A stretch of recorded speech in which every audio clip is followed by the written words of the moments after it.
Close your eyes, dear listener. Let the noise of the day melt away. Allow each breath to slow, like a soft breeze drifting through ancient ruins. Tonight we set sail to Dragons, Fire Through the Ages. The desert was quiet, except for the wind.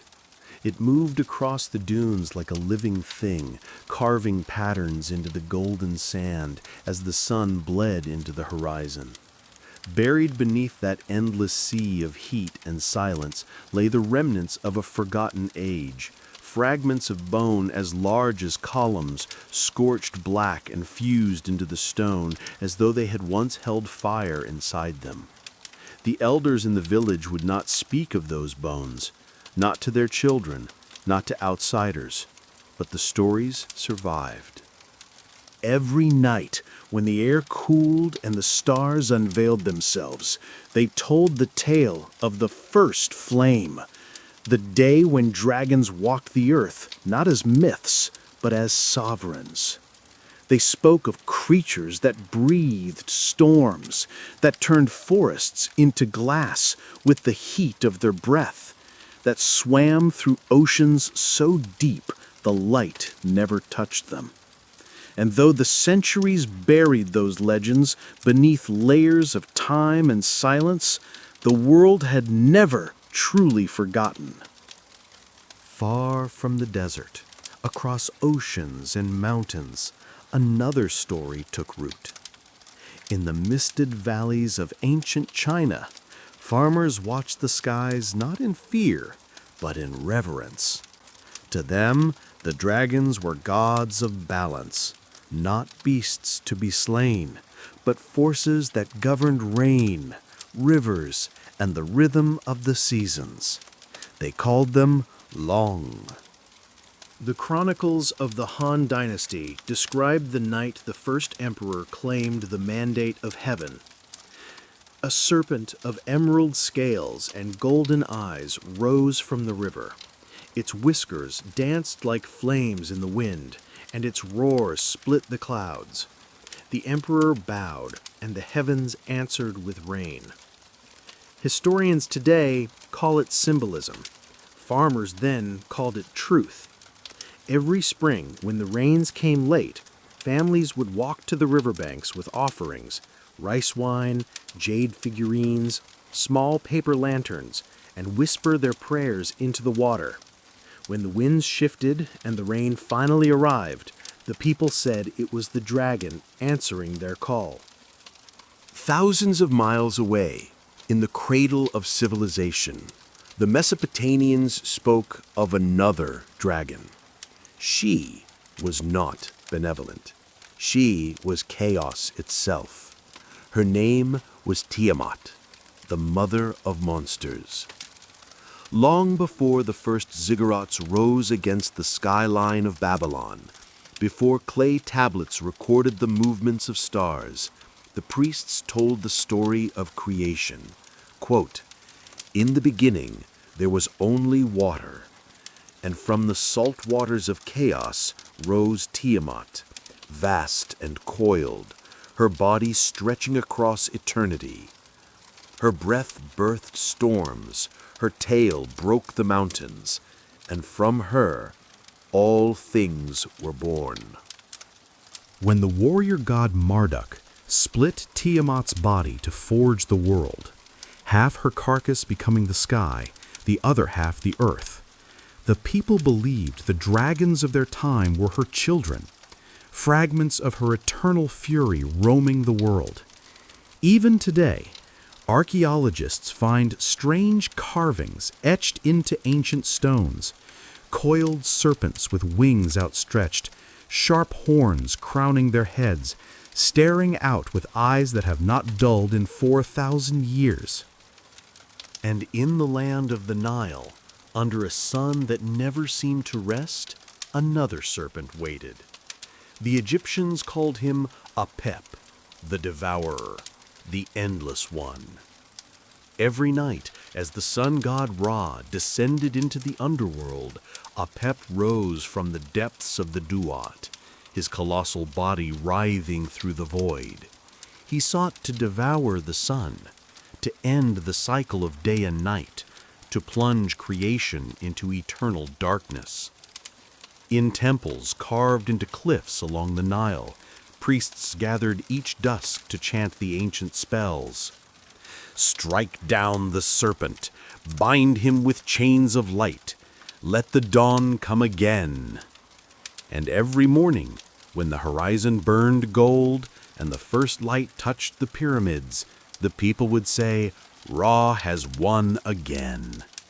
But deep in their bones, they feared the day the prayers would not be enough. By the time parchment replaced clay, by the time sailors carved maps of distant waters, stories of dragons had traveled farther than anyone could imagine. Along the Silk Road, merchants carried silks, spices, and tales of celestial dragons that rode the thunderclouds, of sea serpents that dragged ships into the abyss, of winged beasts whose shadows could swallow entire villages.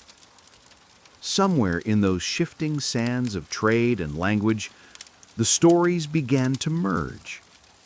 A serpent in the east became a worm in the west. A god of rivers became a monster of flame. And slowly, the dragon became not just a creature, but a mirror, reflecting the fears, hopes, and dreams of every civilization it touched. China, the celestial balance. In the valleys of the Yellow River, under skies painted with the smoke of offerings, the people told their children a different story. Dragons were not chaos. They were balance, harmony incarnate. The oldest scrolls, ink faded and brittle as autumn leaves, tell of Yu the Great, the man who tamed the floods. The story says Yu did not do it alone. From the storm rose a dragon of black and gold, scales glistening with the weight of rivers. It bowed its head to the man and showed him the hidden paths of water, where channels could be cut, where banks could rise. And when the dragon returned to the depths, the land was fertile again, the rivers tamed. It was said the emperors carried dragon blood, their veins alive with a quiet thunder.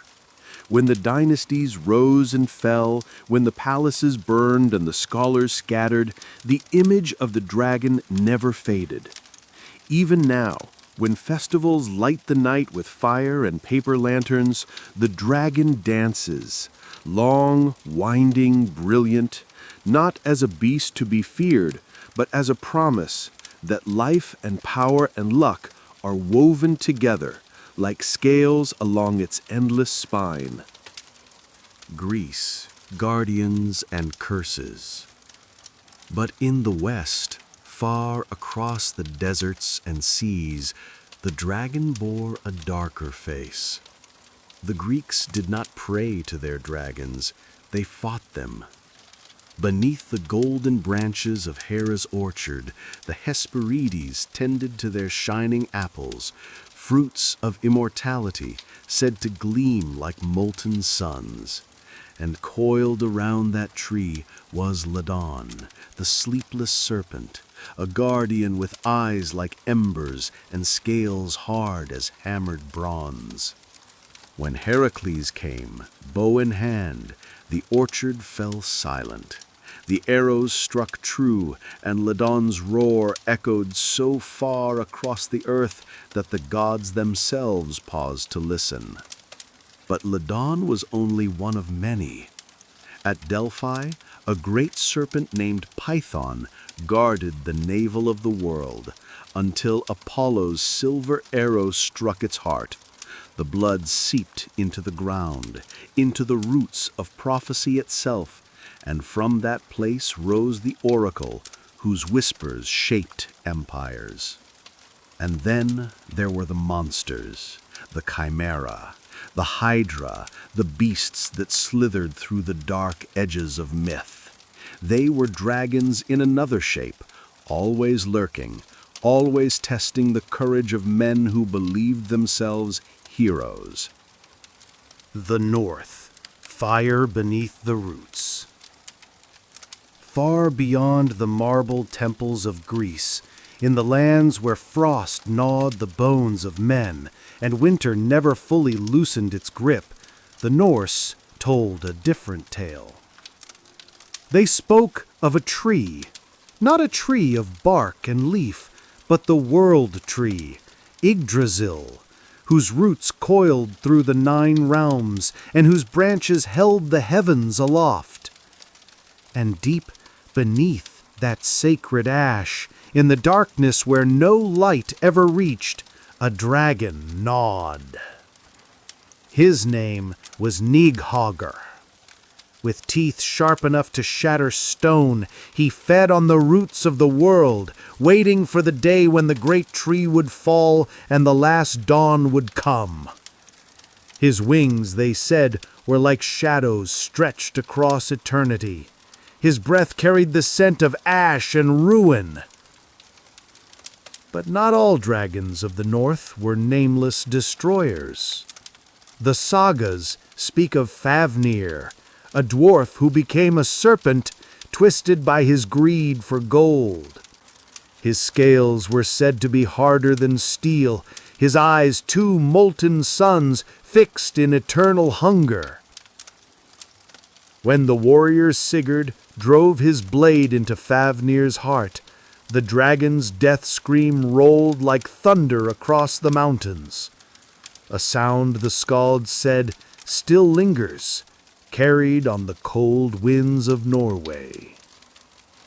In India, where the monsoons rose like breathing tides, the people told of a dragon with a different kind of hunger.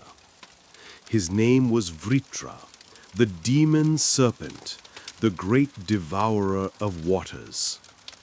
When the skies grew silent and the rivers cracked into dust, they said it was Vritra who held the rains hostage, coiled tight around the clouds.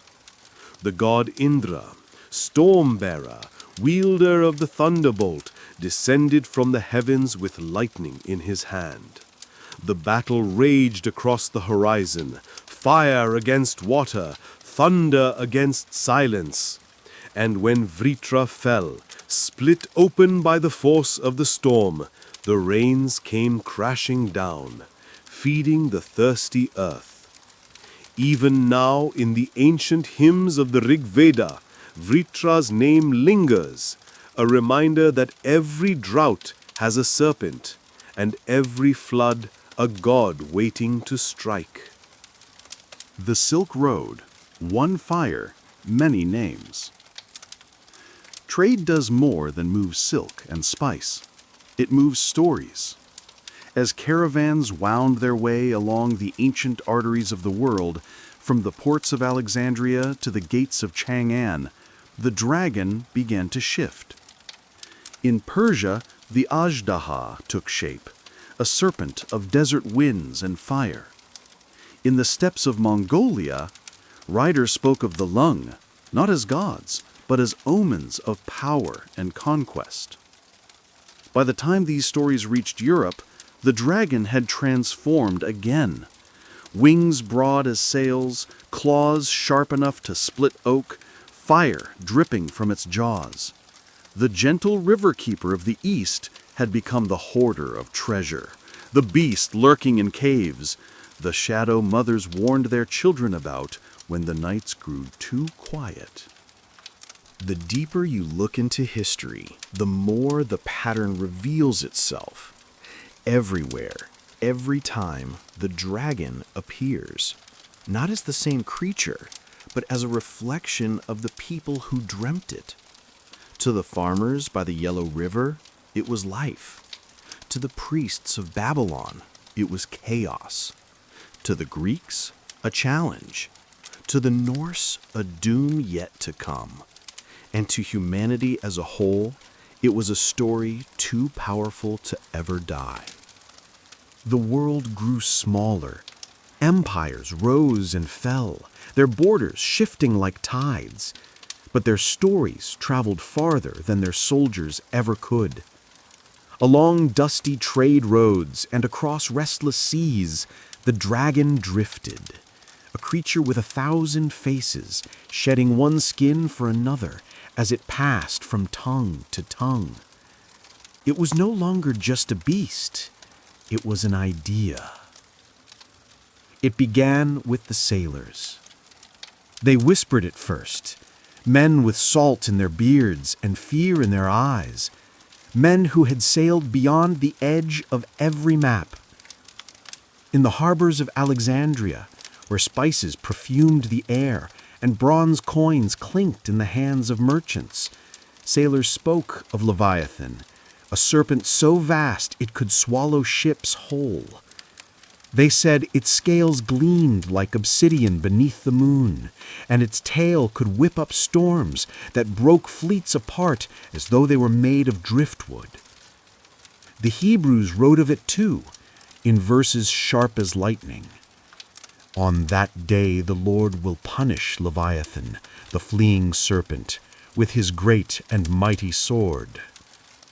But sailors rarely spoke of gods or punishment. To them, Leviathan was not evil, it was inevitability, a reminder that the sea did not belong to man, and never would. Europe, the worm and the night. As centuries passed, the dragon began to settle in the hills and forests of Europe. Here it shed its celestial wisdom and took on a new shape, the worm. In the quiet villages of England, peasants spoke of black-scaled beasts that curled themselves into caves, their breath a hiss of smoke and sulfur. These worms were no keepers of balance. They were hunger incarnate. Beasts that devoured sheep, burned crops, and demanded tribute in gold or flesh. And yet, even in those dark tales, there was always a hero. The most enduring of them all was the tale of St. George. The story is simple, almost too simple.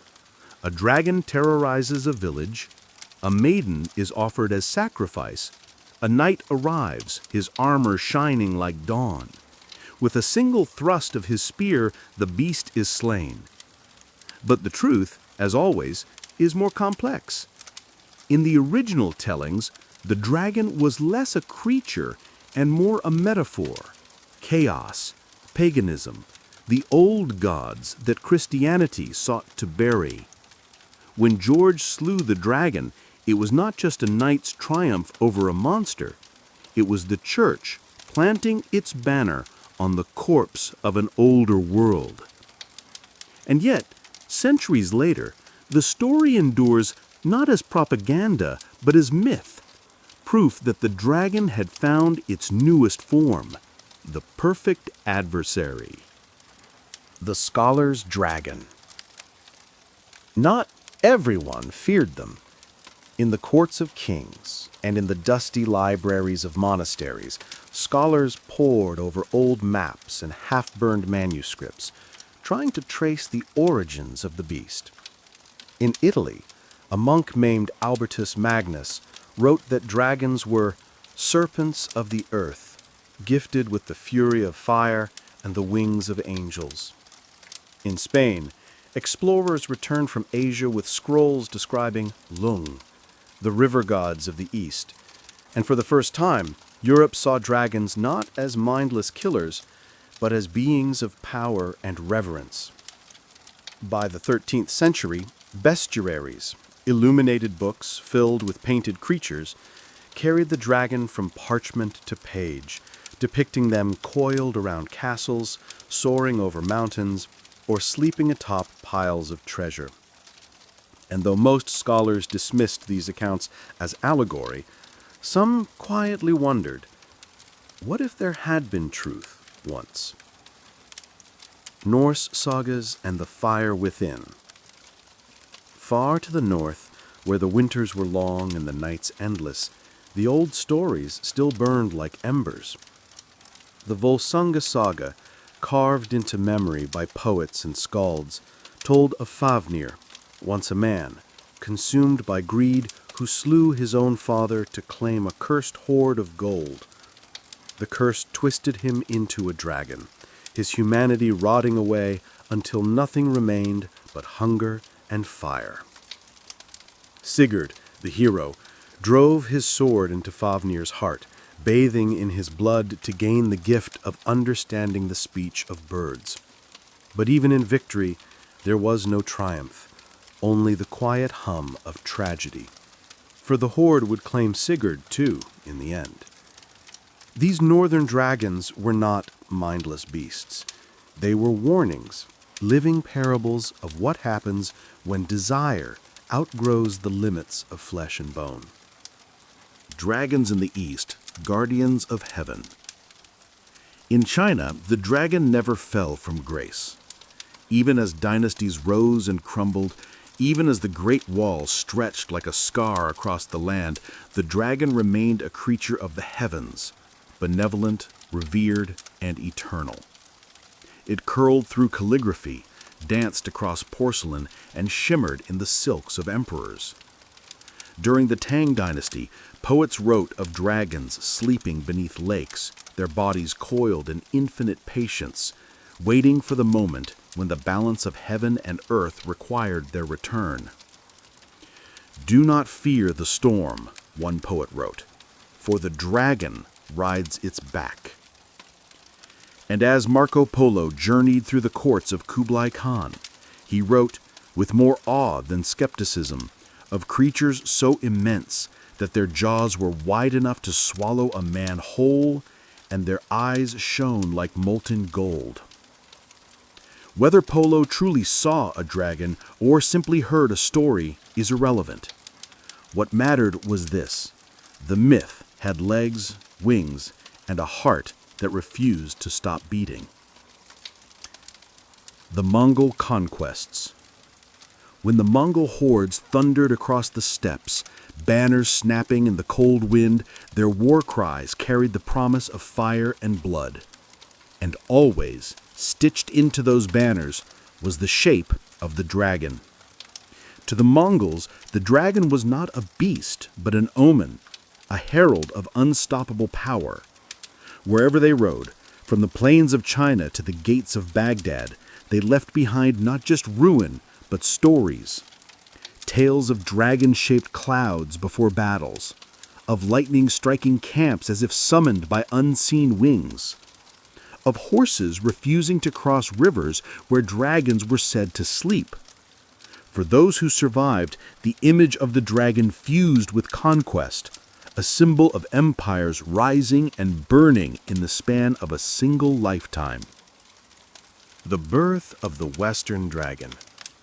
By the dawn of the Renaissance, the dragon had crystallized into its most enduring Western form.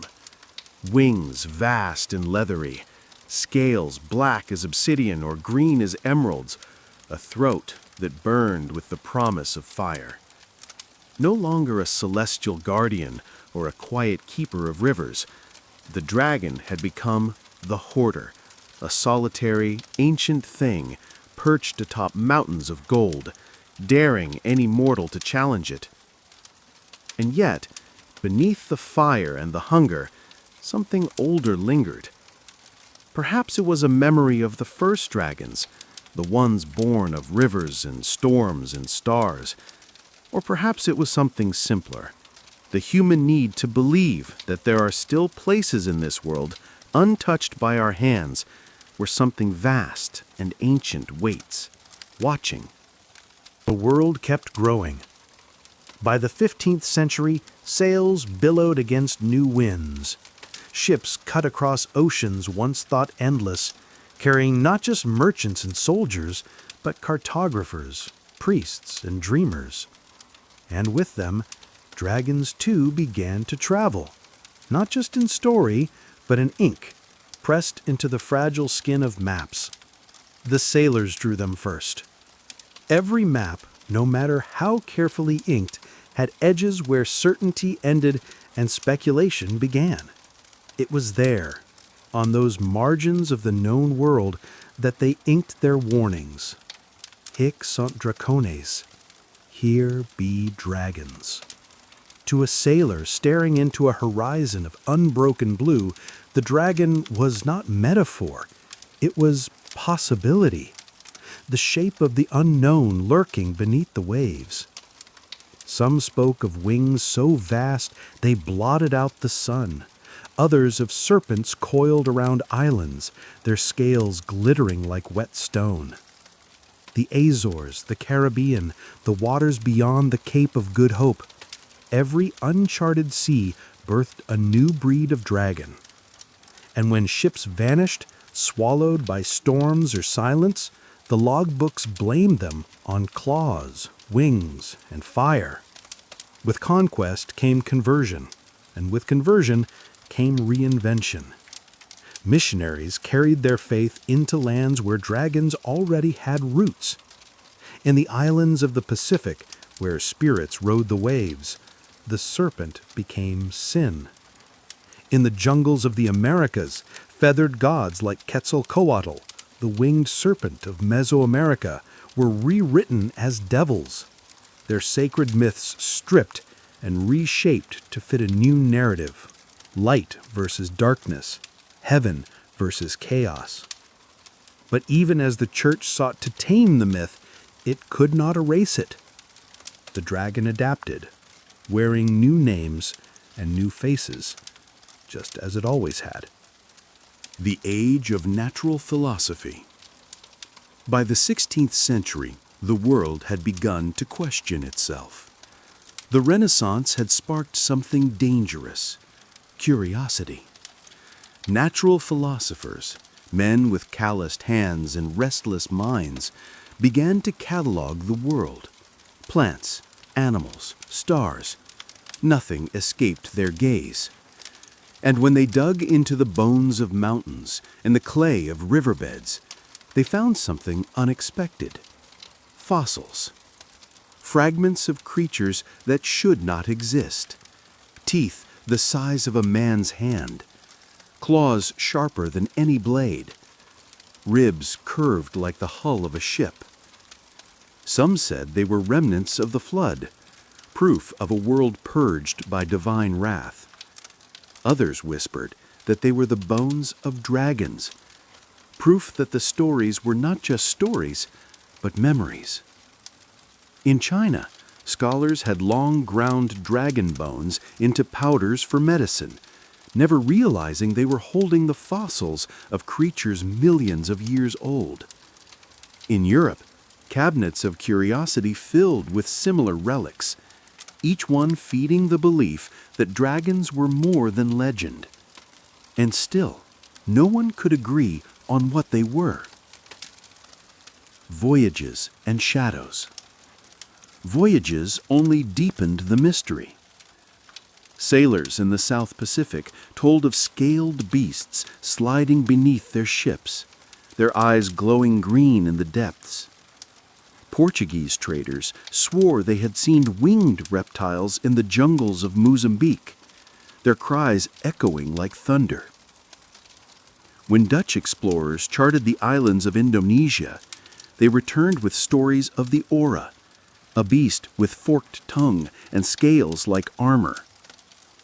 Sailors called it a land dragon, and though centuries later it would be known as the Komodo dragon, at the time it was proof enough that dragons still walked the earth. The further men sailed, the stranger the stories became. In the frozen north, where icebergs rose like glass towers, whalers whispered of sea dragons breaching through the fog, their bodies slicked with frost, their spines crowned with jagged fins.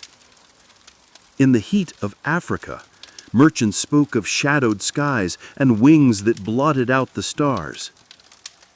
Every sighting blurred the line between myth and reality, between what men wanted to believe and what they feared to admit. The dragon of reason. By the dawn of the Enlightenment, dragons began to lose their fire. Science crept in where superstition had once ruled, and scholars who once wrote of flame and thunder now wrote of biology and anatomy. Dragons, they argued, were simply the misremembered shapes of nature. Crocodiles glimpsed at dusk, pythons mistaken for monsters, fossils twisted by imagination. Carl Linnaeus, father of taxonomy, even gave dragons a name, Draco, a genus for the small winged lizards that glided between trees in Southeast Asia. But his classification, logical and clean, stripped the creature of its terror, of its divinity. And yet, even reason could not kill the story. In the quiet spaces between what science could explain and what it could not, the dragon lingered. In the whispers of sailors who swore they had seen shadows beneath their hulls. In the firelit tales of villagers whose ancestors had always known that something vast and old lived just beyond the edges of sight. Legends etched in stone. Some truths refused to fade. In the Scottish Highlands, families spoke of winged serpents that slithered across the moors, their scales glinting like wet slate in the dawn light. In the mountains of Wales, the red dragon, Yudreg Gorch, roared from the pages of prophecy, its silhouette stitched into flags and carved into the stones of old fortresses. In the far reaches of Siberia, hunters still told of sky serpents that vanished into storms, their voices rolling like distant thunder.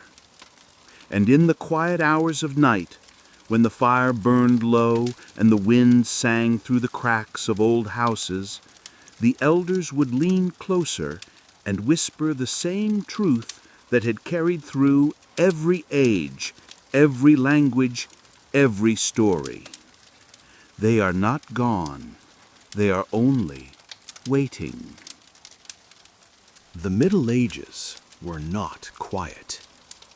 The world was alive with fire, castles burning on distant hillsides, forges hammering steel into blades, the slow tolling of bells as knights rode beneath stone gates. And in every corner of that restless age, the dragon watched.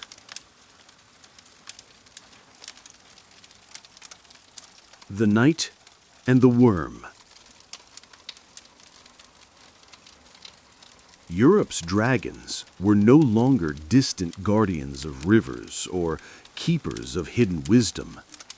They were monsters, sharpened into terror by centuries of faith, fear, and firelight. In the rolling green hills of England, the peasants spoke of the worm, wingless, serpentine, coiling in deep caves, their hunger endless. One tale spoke of the Lambton worm, a beast born of a cursed eel, growing vast and terrible until its coils could encircle a hill. It devoured sheep, cattle, even children, until a young knight, John Lambton, returned from war and faced it in the shallows of the Wear. The songs say he won, that the worm's head rolled across the stones. But the elders whispered that victory came at a price, a curse carried through generations, because dragons never die cleanly. Across the Channel, in France and Germany, the tales were much the same.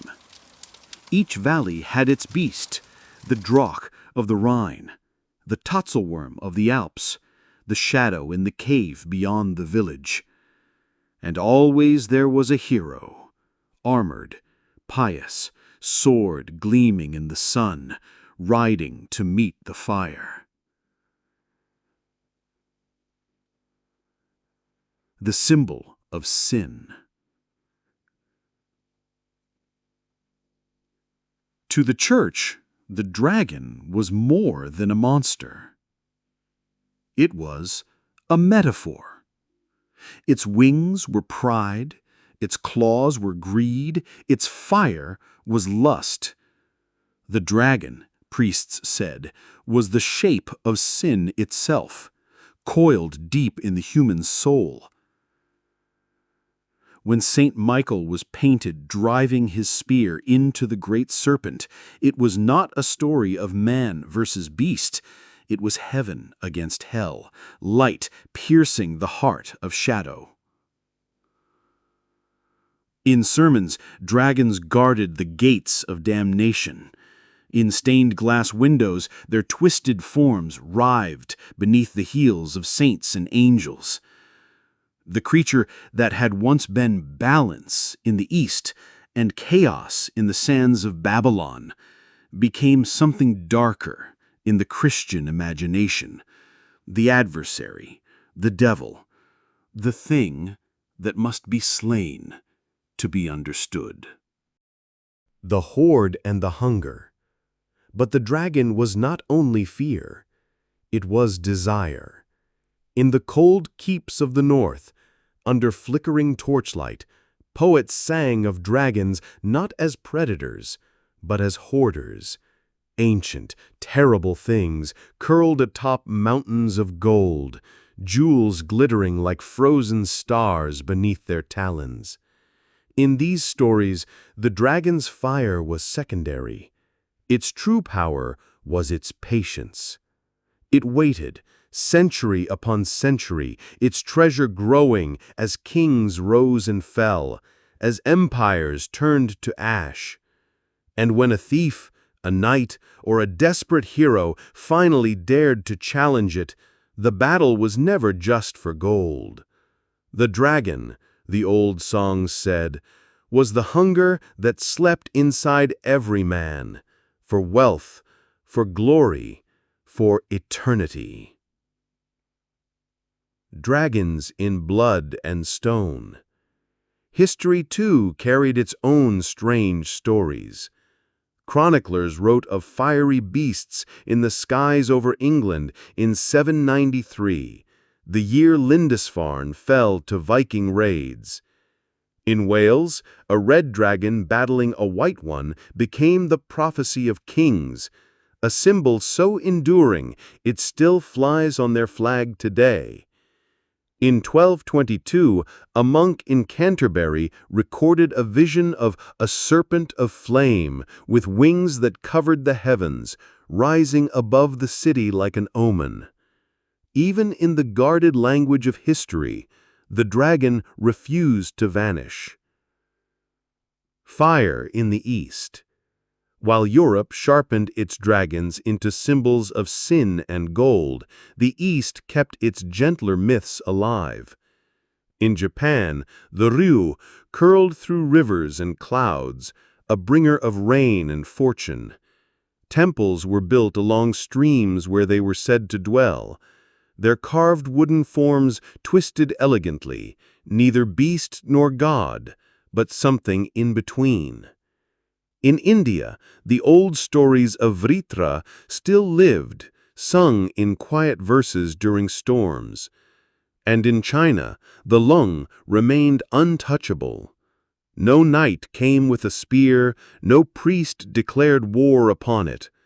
When the emperor sat upon his throne, the dragon coiled on his robes, a reminder that power was not his alone, but granted by the heavens. The Age of Fire and Steel. By the late Middle Ages, dragons had become common currency in the human imagination. Knights carried them into heraldry, golden worms painted on shields, crimson serpents stitched into banners. Every duel, every siege, every quiet act of defiance against the impossible could be retold as a battle against the dragon. But this was also the age when fire met steel in new ways. Alchemy whispered that dragons were real, hidden in the heart of the earth, sleeping beneath volcanoes or in veins of ore. The philosophers spoke of dragon's blood, a red resin thought to hold mystical powers, traded along the same roads as silk and spice. And in the quiet rooms where maps were drawn and kingdoms planned, the shape of the dragon stretched further, no longer confined to hills or caves, but spanning continents, oceans, the unknown beyond the horizon. The edge of doubt. By the time the first cannons roared and castles began to crumble under the thunder of gunpowder, dragons started to fade from the edges of the world. Not gone, never gone, but quieter. They slipped from chronicles into fairy tales, from belief into memory, from the dark forests of fear into the quiet safety of children's stories. But even as the science carved the world into measurable pieces, something in the human mind refused to let go. Because the dragon had never been just a beast. It had been the storm, the fire, the hunger, the dream. The world was changing, not with swords and shields, but with books, machines, and ideas sharp enough to cut through centuries of superstition. By the 18th century, the dragon, once coiled in the roots of myth and legend, found itself dragged into the cold light of reason. The bones beneath our feet. It began, as many revolutions do, with a discovery. In the quiet countryside of England, miners struck something buried deep in the chalk. Massive bones, twisted and ancient, too large to belong to any known creature. Some said they were remnants of the flood, proof that the world had been washed clean by divine wrath. Others whispered that they were dragon bones, the same beasts their grandfathers had spoken of in firelit rooms, now fossilized and silent beneath their feet. By the mid-1700s, naturalists across Europe were collecting these strange relics. Teeth longer than a man's hand, claws sharp as knives, vertebrae the size of cartwheels. They called them dragon bones, then giant lizards, and finally dinosaurs. Terrible lizards, a name coined in 1842 by Sir Richard Owen. The discovery did not kill the dragon. It gave it a new form. The dragon of the Enlightenment. Reason had arrived, and with it came the slow death of wonder, or so it seemed. Philosophers and scholars, armed with microscopes and notebooks, declared dragons to be nothing more than the byproduct of fear and imagination. A shadow glimpsed in the forest, a crocodile seen at the edge of a river, the skeleton of a whale mistaken for a serpent on some wind-blown beach. Yet, even as science sought to unmake the myth, something stubborn remained. In China, dragon bones were still ground into powders for medicine, believed to cure ailments of the blood and spirit. In rural Wales, farmers swore they had seen shadows sweep across the hills under the harvest moon. And in the pages of early novels and operas, dragons breathed again, not as beings of terror, but as symbols of mystery, adventure, and the sublime. The Age of Exploration. The world's edges were vanishing, but its mysteries only deepened. Explorers returned from the steaming jungles of Southeast Asia with stories of flying reptiles gliding between trees, their skins stretched like sails.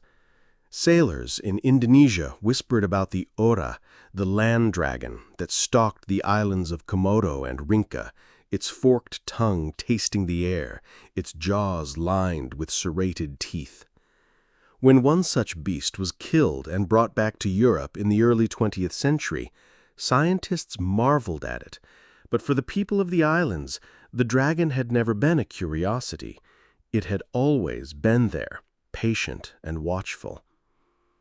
In Africa, missionaries wrote of winged serpents glimpsed in the skies above the Congo basin, descriptions that would, a century later, fuel legends of the Congamato. In the deserts of Arabia, caravans told of vast, winged shadows that moved with the winds, their cries echoing like thunder across the dunes. Every new discovery seemed to confirm the same truth whispered by sailors and shepherds alike. The world was old, older than memory, and not everything in it had been found. Then came the 19th century.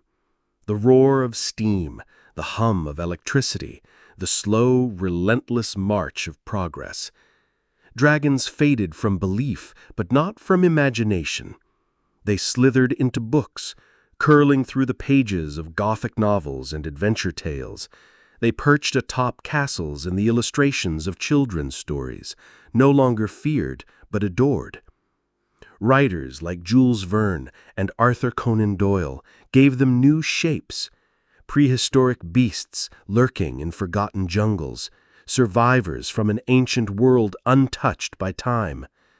And in quiet lecture halls, paleontologists unearthed more fossils, each one a silent testament to something vast that had once walked the earth. Dinosaurs, massive, reptilian, awe-inspiring, became the rational explanation for centuries of dragon myths. Yet even in the clinical language of science, the word dragon lingered. Cryptozoology and the quest for proof. By the early 20th century, a new breed of explorer emerged. Not conquistadors or missionaries, but seekers. Men and women armed with cameras, journals, and an insatiable curiosity scoured the globe for proof that dragons, or something like them, still roamed the earth. In the highlands of Papua New Guinea, villagers told of the rappan, a winged creature with a glowing tail that haunted the night skies. In the remote valleys of China's Yunnan province, farmers whispered of scaly beasts that slithered through rivers under the cover of fog. And in the dark waters of Scotland, ripples and shadows gave birth to the legend of Nessie, the Loch Ness monster. Proof, some said, that the age of dragons had not ended, only retreated to the places we could no longer see. Books were written, expeditions mounted, footprints catalogued and debated, but proof remained elusive. And perhaps that was the point. By the mid-20th century, humanity had reached the skies. We had mapped the depths of the oceans, climbed the highest peaks, and shattered the boundaries of what was thought possible. And yet, when the rockets rose and the satellites blinked against the velvet dark, the dragon followed, in art, in story, in the quiet spaces of imagination. Psychologists began to suggest that dragons were not external at all, but archetypes, living deep in the human psyche, a shared memory of fear and wonder, a reflection of something older than language. Carl Jung called them primordial images, guardians of the unknown, testing humanity's courage at every threshold. And still, in quiet corners of the world, people swore they had seen them. A shadow moving against the mountains in Bhutan, a roar, deep and ancient, rumbling through the valleys of South America. Lights over the Pacific, glowing like fireflies too large to comprehend. Science explained, logic dissected, technology advanced, but the dragon never left. It simply shifted again, curling into the realms of fantasy and fiction, waiting for the next breath of belief to bring it roaring back to life. And as the modern age dawned, with its skyscrapers and supercomputers, humanity carried its oldest story forward, proof that even in a world of steel and glass, there are still shadows where fire waits to be born. The modern world no longer has room for dragons, or so it likes to believe. Cities rise like forests of glass and steel. Airplanes cut across skies that once belonged to thunderbirds and fire serpents. Satellites map every corner of the planet, searching, scanning, certain that nothing can hide from the human eye. And yet, the dragon remains. Not always in flesh, but in story, in symbol, in the quiet places that science has not yet explained. It was 1947 when a pilot named Kenneth Arnold reported 9 strange, disc-shaped objects flying near Mount Rainier. The newspapers called them flying saucers. But in the bars and firehouses of Washington state, old men shook their heads and muttered a different word: dragons. "They've always been here," one fisherman said. "Sometimes they rise, sometimes they sleep, but they're older than the mountains." In the decades that followed, sightings multiplied. Bright streaks over deserts, shadows crossing the moon, shapes coiled in storm clouds above the Pacific. To scientists, they were weather balloons, experimental aircraft, tricks of light. But in villages in South America, in the frozen valleys of Siberia, and the temples of Bhutan, the stories sounded the same as they had for centuries: wings, scales, fire. The ocean has always kept its secrets. Even today, in the age of sonar and nuclear submarines, we know more about the surface of the moon than we do about the abyssal trenches miles beneath the waves. And it is there, in the pressure-crushed dark, that the legends persist.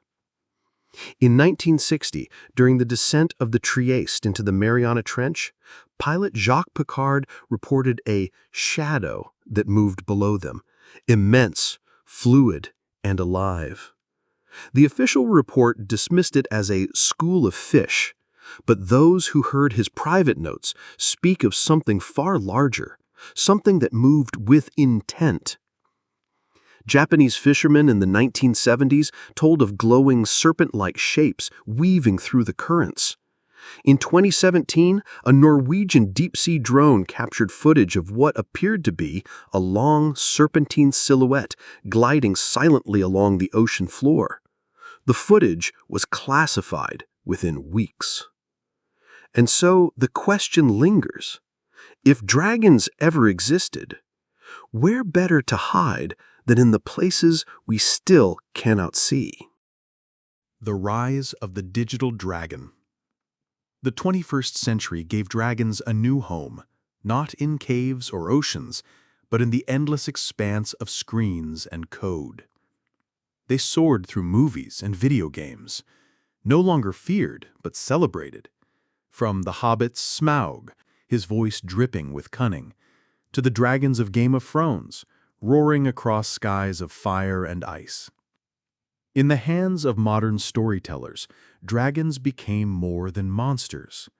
They were allies, teachers, guardians of lost wisdom, symbols of power, freedom, and transformation. And in online forums and digital archives, people began to share stories again. A hiker in Oregon swore he saw something vast take off from the tree line, its wings blotting out the moon. A pilot over the Gobi Desert reported a ribbon of light twisting alongside his aircraft for nearly 2 minutes. In Iceland, a group of tourists captured drone footage of what appeared to be a massive scaled tail vanishing into a glacier's blue crevice. Science dismissed them all, but the footage remains, grainy, shaky, and endlessly replayed by those who still believe.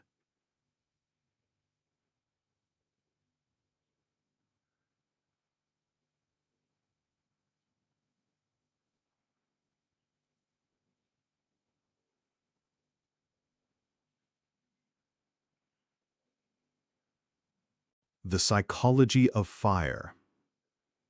Psychologists say the dragon is an archetype, a universal image woven into the fabric of the human mind.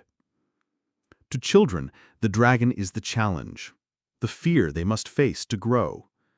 To adults, it is the shadow, the danger, the unknown, the reminder that there are things beyond control. To societies, dragons become metaphors for greed, for chaos, for nature itself, wild and untamed. And perhaps that is why dragons never truly die, because to forget them would be to forget that somewhere inside us, we still live in a world where the unknown is real, where something vast and ancient watches from the dark. The reports have not stopped. In 2004, U.S. Navy pilots recorded the now famous Tic-Tac encounter. Objects defying physics darting across the sky. Official documents speak only of unidentified aerial phenomena. But one pilot, off record, whispered a different truth. It looked alive. In 2015, hikers in the Canadian Rockies captured footage of what appeared to be a massive winged shape gliding silently across a valley at dawn. Experts called it a hoax. Locals called it something older, the Nithhugger, the corpse eater. In Bhutan, monks still light lanterns for the Druk, the thunder dragon, said to live in the highest peaks, its roar hidden in the roll of distant thunder. And in China, celebrations of the Lunar New Year still honor the dragon as a bringer of rain, luck, and life. Across the world, the sightings echo a simple truth. Whether in the clouds or the deep, in myth or in memory, the dragon endures. Quietly, behind locked doors and classified files, the question is still being asked. Could something, some remnant of an older world, have survived? Could the stories be memories, encoded in human history, of creatures that once shared this planet with us? Paleontologists point to fossils. Biologists map genetic histories. Physicists speculate about dimensions beyond our own. But there are others, in government archives, in quiet laboratories, who suspect more, who speak carefully and never on record of encounters that defy explanation. Because for every report dismissed, there is another, buried deeper, redacted into silence. And so the dragon waits. Not always in fire or shadow, not always in the sky or sea, but in the space between wonder and proof. Perhaps it is only a story, a reflection of our need to dream. Perhaps it is a truth too vast to fit within the lines of a textbook. Perhaps, and this is what keeps the whispers alive, the dragon is still out there, quiet and patient, watching the world grow smaller, waiting for the day it can rise again. And when it does, when fire splits the clouds and the ground shakes beneath ancient wings, humanity will remember what it has always known. The oldest stories are the ones that never end.